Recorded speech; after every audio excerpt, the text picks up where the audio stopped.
Okay, we are rolling. Hi guys, welcome back. My name is Phoebe Thundergirl from the lakeside city of Kisumu, and you're watching our amazing show, the THUNDERTALK, where we talk about mental health, we have fun, and talk about things that are happening in the world today. And today on my show, I have this amazing lady, and she's going to introduce herself. But first, please, guys, make sure you go to my Instagram page and follow me at Phoebe Thundergirl, on Facebook at Phoebe Thundergirl, at Miss Kavi First Runners Up Kenya, and Miss Kavi Bungoma 2019-2020. So, hey, thank you. How are you feeling today? I'm good. Uh-huh. Yeah. Okay, thank you so much for coming to our show. It was so hard finding you, and I'm so glad that you accepted to be part of my show. So please tell our viewers who you are, what you do, and the social media pages as continue. My name's JOYCE and ARIGI, known as Aduda Sele by other people. I'm a filmmaker, content creator, and currently getting into content distribution. Whoa. Okay, good luck. I just got the Aduda Sele part. I know most of you already know where she is from, and you know where Aduda Sele is. Papa Shirandula, that is so, that is so amazing. I'm so excited that you're having you on our show today. You're welcome. And it's such an honor to be supporting this young talent. Thank you. So on our show we talk about mental health and how it's affecting people and what you're doing, if what you're doing is really helping mental health. But mainly I'm focusing on adolescent girls and young women. And I would really want to hear what you have to say about mental health. I'm going to give you a situation and you tell me how you're going to come about it. Mostly the situation I get from the girls, we talk to them and they tell us that this situation, but I choose to bring them to the show so that we can discuss it and see a way on how we can go through it. Okay. Then we also play a celebrity game. It's just a simple celebrity game. 5 questions that you have to answer. I mean, Okay. yeah. So we're starting with the mental health. It has been confirmed that mental health has become so we cannot talk about it because it's a huge topic. Yeah. And many people are committing suicide nowadays, especially teens, and mainly focusing on adolescent girls and young women. And it's because of peer pressure, body shaming, and social media influence. So what do you feel about this? How do you feel about this when you hear a 19-year-old or 13-year-old girl decided to commit suicide because of mental health? Do you think that parents are doing enough, or the society is just pushing these little girls and little boys so high? First, I have a 19-year-old, so when I get to hear a 19-year-old has committed suicide, I first look at my girl and what am I doing right or wrong, or what can be right or wrong to make a 19-year-old commit suicide and a girl or a lady who is at her peak in life. So I think 1 is social media, Yeah. 2 is us parents, 3 is society, and 4 is the world at large. Yeah. The world is fast growing, very fast, and everyone tries as much to fit in it with the packaging of, say, celebrities in a certain way, a certain figure, a certain look, a certain poise. So that really gets to the young girls because at that age they try so much to be these people so that they are either accepted with fellow friends or they become popular, which again is wrong. On parents' side, I feel we don't take much time to talk to our children. We don't tell them the little things they need to hear, because I believe as a parent I need to tell my child I love her, I need to tell my child she's beautiful, Yeah. I need to tell my child I trust her. So we've left this so much in the hands of maybe our house helps, maybe the school. We've left the society now to package this for us, which can also get to a child when somebody out there, when she doesn't get to hear what she needs to hear from the parent, like you're beautiful, you are pretty. A parent may be giving money and just making the child be accountable for the money that you give your child. society in a way that we are packaged. Society has packaged that to go to school, go to uni, get married, get a job, help your parents. So where do we leave our children to celebrate themselves? Like after all the hard work, why do we let them work so hard to come back and pour it on us? Black tax, I think. Yeah. So I find that a bit pressurizing too, because now we take our children to school to get educated, to get learned so that they face the world, create their own paths in life. So we don't need to bring them back to us again.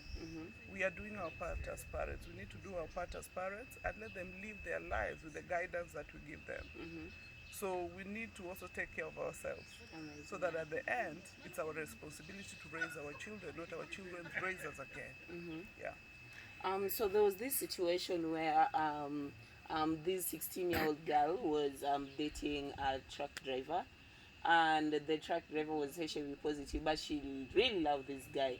So she went for pre-exposure prophylaxis, and it's being given to adolescent girls and young women. But the parents found out that she was taking PrEP, and it was so bad, and they felt like she was because when you take PrEP, many people tend to think that you are a sex worker, so that's why you're taking PrEP. But she was just taking PrEP because she wanted to be with the man, but she has to protect herself to live a HIV-free life. So they went to the hospital, and they were so angry at the doctors, and it was a case, and tantrums. How would you feel if you go to your house and you find your 16-year-old daughter taking pre-exposure prophylaxis? How did she know about it? Let's start from there. If I've not talked to her about it, so that means already I have a loophole. Yeah. So I should question myself. Totally. How did she come about it? As much as nowadays we have the social media and everything, but at the end, am I talking to my child? Am I explaining to my child about these things? Am I giving my child a room to ask me questions? Because I think we were raised in a way that if you ask questions, you are branded rude. Yeah. Just because you want to find answers. But now kids they know this, because if you don't tell them, they're going to find it on social media. So how well are we talking with our kids about this? Okay. Because for a 16-year-old to have access to the PrEP, that means that's a sexually active child. Yeah. So that means that is a child that, to me, it's a child. Because in Kenya it's 18, you're an adult, so that's a child. So where is she learning more of this sex education? Is it from the home? Is it from from peers? Is it from school? I think it should start from the house. So as a parent, I will blame myself first. Then I will ask questions, and not questions to crucify, but now questions to guide, because a truck driver is already an adult. Yeah. And HIV positive, as much as it can be maintained, it can be contained, but this is a child still, he should be in school. Yeah, totally. So what is a truck driver doing with my child? Yeah. That's the first bit. And what has led my child to get to the hands of a truck driver? That's one thing I'll question myself. But would you be like proud that at least your daughter knows so much about living a HIV-free life, and now she decides that I don't want to get HIV, but let me just protect myself. Which is good, because she's protecting herself, but then again, she's having unprotected sex. Yeah, so that's why she's taking if you get angry at her, she gets so emotional, and then they start thinking about committing suicide. I think it's the approach we take. Because if my child already sexually active, then let me take her through the pros and cons, so that she knows. I'm not against her being sexually active, because if I become so hard, definitely somebody's going to tell her how good it is, or what, totally. all that. There's somebody somewhere also packaging her in a certain way to suit her. But now it's up to me to tell my child that I trust her, and she can reach me anytime when she wants to talk. We have this discussion openly. It's not like before where when it was the bold and the beautiful, we are sent to sleep. No.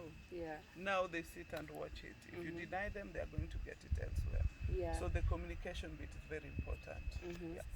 And so guys, before we finish up, make sure if you're watching this, make sure if you want to live a HIV free life, please look for PrEP in the nearest hospital. It's free of charge. get tested today and live a HIV-free life at not cost. They're going to show you the eligibility and stuff, and you'll know more about PrEP. Just go to the nearest hospital and ask about PrEP in the CCC. So, Arigi, or should I say Aduda Selema? Good choice. Okay.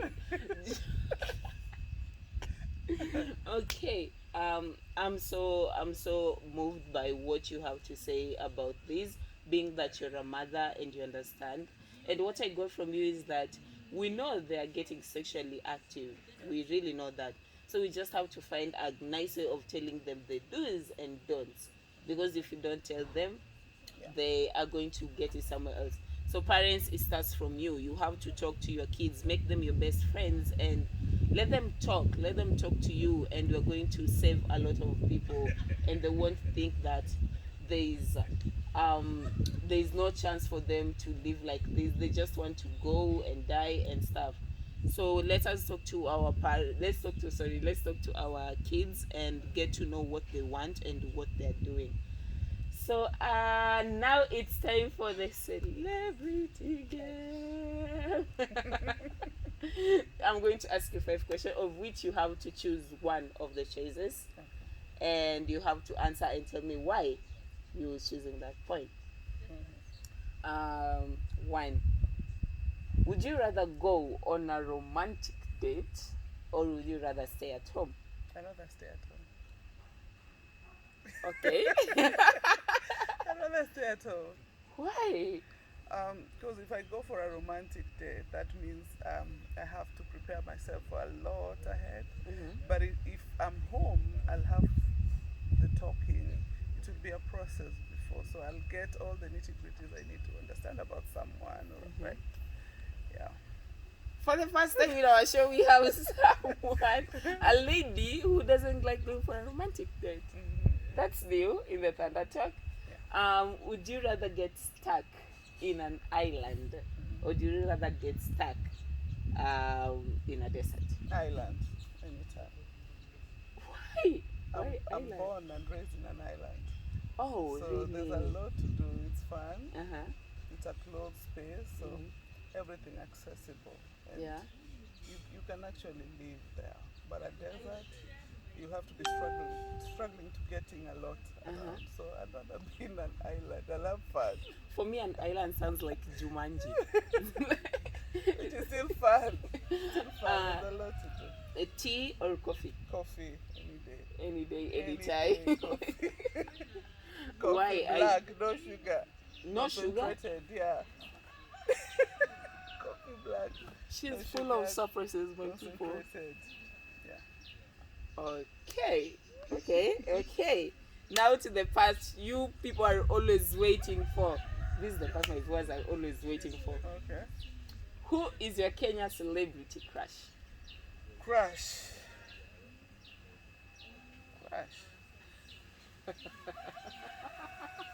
None. Seriously, that. Okay, outside Kenya. Richard Buffett, damage any day. Richard. She Any said it. day. Any day. Why him? Because this is a man who I started watching when I was young, and at his age now, 61, no scandal, not had any scandal about him. He's put his family private, and he has rebranded himself. Amazing. So he's just showing everyone there's no age to what you do. Yeah. Every time you rebrand and just start again. I know you people are looking for that name. I know for looking for that name. Thank you so much. So you're going to just have some few words to tell our viewers who are viewing today, that adolescent girl who's watching, or anyone who wants to join you in whatever you're doing, how to get you, and anything you'd like to tell them about mental health. Okay. One, to the adolescent girl. There's no barrier, there's no wall, there's no break between you and your parent. That's your parent, it birthed you. So there's nothing your parent cannot take. A parent is your friend first. Parents might be harsh, but there's some truth in their harshness. It's just the expressing and They are the first people you can reach to when you're in trouble or anything. That's why their numbers are on your phone Yeah. as emergency number or anything, because there's a link that will just connect you outright when you have a problem. For the parents, your kids are your friends. Yeah. They're not your enemies, they're your friends. They're not in competition with you. They're growing, they're living their lives. Allow them have fun, but guide them. I say this because my dad